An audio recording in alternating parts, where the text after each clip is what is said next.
Okey, okey, baik. Okey, Civic FB 1.8. Ini kondisi dia.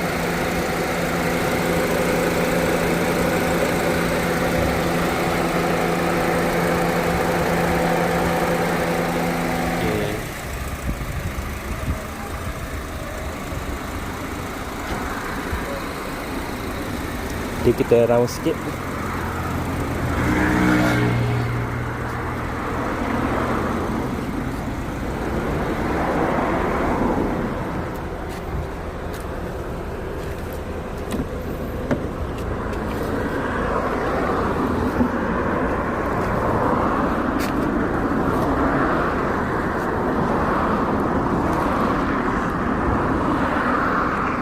Okey, ni Civic FB 1.8 air VTEC.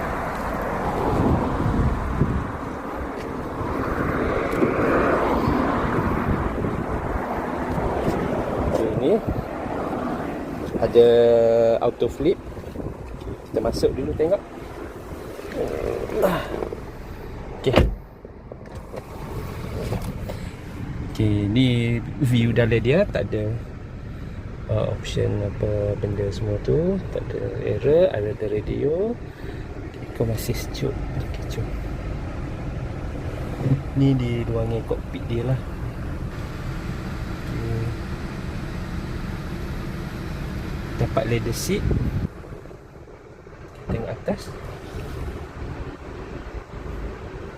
Okay. Tu Kimi. Okay, masuk. Di atas dia pun cun-cun lagi dah.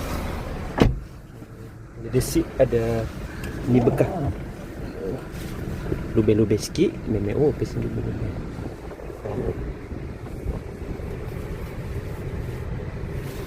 Tengok radio. Mana radio?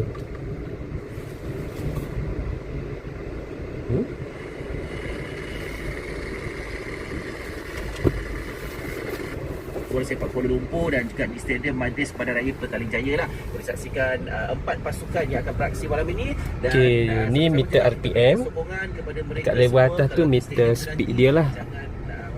Okey, mana mileage dia? Lepas tu jangan buang sampah rata-rata. Dan yang drive ke stadium nanti pastikan anda letakkan kereta anda. Ada eco mode, ada parking sensor, traction on off. Jangan parking berada-rada. Okey, akan saya kongsikan besok lah. Di 7 petang sinar pula Terus call 0395422000 atau WhatsApp di nombor sinar Celcom Digi 5G ni 0172260000.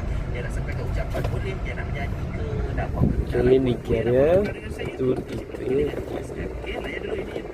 Bijak ni. Kunci meja sinar.